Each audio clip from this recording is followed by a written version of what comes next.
Welcome back to the channel. तो last class को आपको याद होगा हमने कहाँ तक पढ़ा था। हमने गोइंग कंसर्न कंसेप्ट स्टार्ट किया था। इसमें मैंने आपको बताया था कि हमें अकाउंटिंग एजम्पशंस में एक एजम्पशन हमारे दिमाग में ये रखना पड़ता है कि कंपनी जो है वो एक गोइंग कंसर्न एंटिटी है और ये सालों साल तक चलता रहेगा। ठीक है, ये नियर फ्यूचर में बंद होने वाला नहीं है। इसका क्या परपीचुअल एग्जिस्टेंस है ना, मतलब परपीचुइटी तक, अनंत काल तक ये बिजनेस चलता रहेगा। हमें ऐसा मान के रिकॉर्डिंग करना है। आप जब बुक्स ऑफ अकाउंट्स बनाओगे आपको दिमाग में ये नहीं लेना है कि हम आज बना रहे हैं कल हो सकता है हमारा बिजनेस बंद हो जाए। नहीं, हमें हमेशा ये सोच के अपने अकाउंट्स बनाना है कि हमारा बिजनेस तो बहुत सालों तक चलेगा और बहुत ज़्यादा ग्रो करेगा, है ना। तो इसमें हमने कुछ चीज़ें पढ़ी थी कि हमें इसको क्या कहते हैं, कंटिन्यूटी कॉन्सेप्ट कहते हैं या कंसेप्ट ऑफ कॉन्टिन्यूटी कहा जाता है। और अकाउंटेंट को दिमाग में ये रखना होता है कि our business will not end in near future and it is created for an indefinite long period. Indefinite long period मतलब हम डेफिनेट बता नहीं सकते कि हमारा बिजनेस कितने सालों के लिए बनाया गया है या कितने दिन में बंद होगा। ये indefinite long period of time के लिए बनाया गया है और ये सालों साल तक चलता रहेगा। ठीक है, अच्छा, अब हमने पढ़ा था कि कुछ एक्सेप्शंस हैं इसके कि गोइंग कंसर्न कंसेप्ट कुछ जगह पे एप्लीकेबल नहीं होता। वो सारी जगह हम अभी पढ़ने वाले हैं कि क्या है, कौन कौन से जगह में ये कॉन्सेप्ट एप्लीकेबल नहीं होता है। ठीक है, तो let's continue. Okay, the cases where the going concern concept is not applicable. हम अभी स्टार्ट करने वाले हैं द केसेस वेर हमारे दिमाग में ये एजम्पशन नहीं रहेगा कि हमारा बिजनेस इनडेफिनेट पीरियड तक चलने वाला है।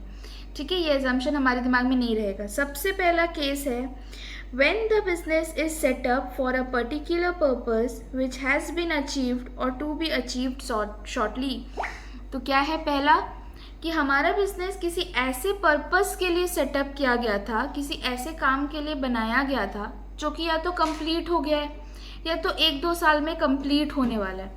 तो आपको पता है कि 1-2 साल में जब प्रोजेक्ट कंप्लीट हो जाएगा आप अपना बिजनेस बंद कर दोगे, तो अब अकाउंट्स भी उसी हिसाब से बनाओगे ना कि हमारा बिजनेस अभी और 1-2 साल में बंद होने वाला है।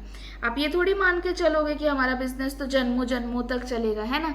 तो this is the first exception, क्या कि our business is setup for a particular purpose which is either achieved, या तो वो पर्पस अचीव हो चुका है या फिर वो नियर फ्यूचर या शॉर्ट पीरियड ऑफ टाइम में अचीव होने वाला है।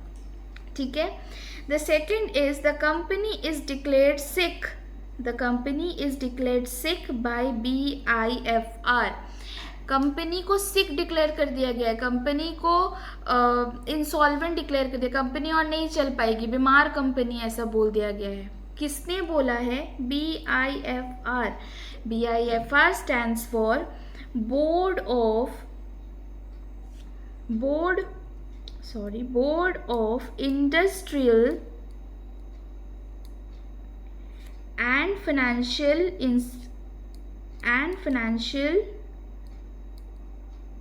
Reconstruction.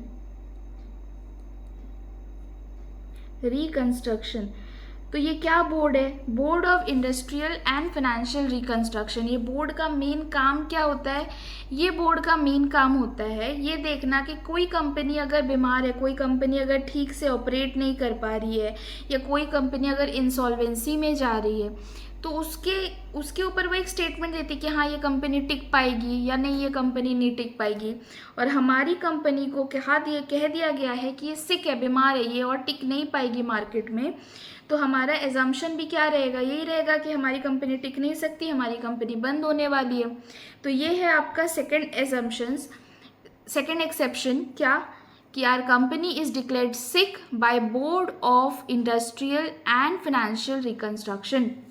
Okay, third point is when an enterprise has been in the grip of severe financial crisis। हमारी एंटरप्राइज में क्या हो गया? सीवियर फाइनेंशियल क्राइसिस हो गया, फाइनेंशियल का बहुत बड़ा क्राइसिस हो गया है और जिसकी वजह से ये एक्सपेक्टेड है कि हमारा बिजनेस अब ज़्यादा दिन तक चल नहीं पाएगा, बिना पैसों का हमारा बिजनेस ज़्यादा दिन तक चल नहीं पाएगा और हमारी कंपनी में बहुत बड़ा फाइनेंशियल क्राइसिस हो गया है जिसकी वजह से उसको बंद करना पड़ सकता है। तो ये हो गया आपका थर्ड एक्सेप्शंस। सो सबसे पहला आपने किसी पर्पस के लिए बनाया था और वो पर्पस अचीव हो गया है या तो कम पीरियड ऑफ टाइम में होने वाला है। दूसरा, BIFR board of industrial and financial reconstruction ने आपकी कंपनी को सिक डिक्लेयर कर दिया गया, बीमार डिक्लेयर कर दिया गया। और या फिर आपकी कंपनी में कोई सीवियर फाइनेंशियल क्राइसिस चल रहा है ना, और हमारी कंपनी का टिक पाना मुश्किल है, तो ये भी आपका थर्ड एजम्पशन हो गया। फिर when a liquidator has been appointed, एक लिक्विडेटर अपॉइंट किया गया है इन, अच्छा ये कट गया है, आप लोग एक बार मेरे साथ लिख लो इसको। When a liquidator has been appointed in order to carry on liquidation process, liquidation process को कैरी ऑन करने के लिए हमने एक लिक्विडेटर अपॉइंट कर लिया। लिक्विडेटर मतलब ऐसा पर्सन जो कि वाइंड अप करवाता है हमारी कंपनी का, हमारी कंपनी का क्लोजर करवाता है, ख़त्म करवाता है, बंद करवाता है हमारी कंपनी को, ठीक है। ऐसा पर्सन अपॉइंट कर लिया गया है और उसने लिक्विडेशन मतलब वाइंडिंग अप प्रोसेस इनिशिएट भी कर दिया, स्टार्ट कर दिया है, तो ये भी हमारा चौथा एक्सेप्शन हो गया। तो 4 एक्सेप्शन हमने पढ़े गोइंग कंसर्न कंसेप्ट का। सबसे पहला, अगर हमारी कंपनी एक पर्टिकुलर पर्पस के लिए बनी थी और वो का पर्पस या तो पूरा हो गया या फिर पूरा होने वाला है। दूसरा, हमारी कंपनी को सिक डिक्लेयर कर दिया गया है by BIFR board of industrial and financial reconstruction. Third, हमारी कंपनी सीवियर फाइनेंशियल क्राइसिस से गुजर रही है और हमारी कंपनी का टिक पाना मुश्किल है। थर्ड, एक लिक्विडेटर अपॉइंट कर दिया गया है जो कि हमारी कंपनी का लिक्विडेशन प्रोसेस इनिशिएट कर चुका है और हमारी कंपनी बहुत जल्द बंद होने वाली है, ठीक है। तो इसी से हमारा गोइंग कंसर्न कंसेप्ट भी ख़त्म होता है। अब हम नेक्स्ट मूव ऑन करने वाले हैं टू अकाउंटिंग पीरियड कंसेप्ट। कौन सा कंसेप्ट? Accounting period concept. अच्छा, अकाउंटिंग पीरियड कंसेप्ट क्या बोलता है? The true profit and loss of the business can be determined at the end of its life. हम हमारे बिजनेस का ट्रू प्रॉफिट एंड लॉस कब डिटरमाइन कर पाएंगे?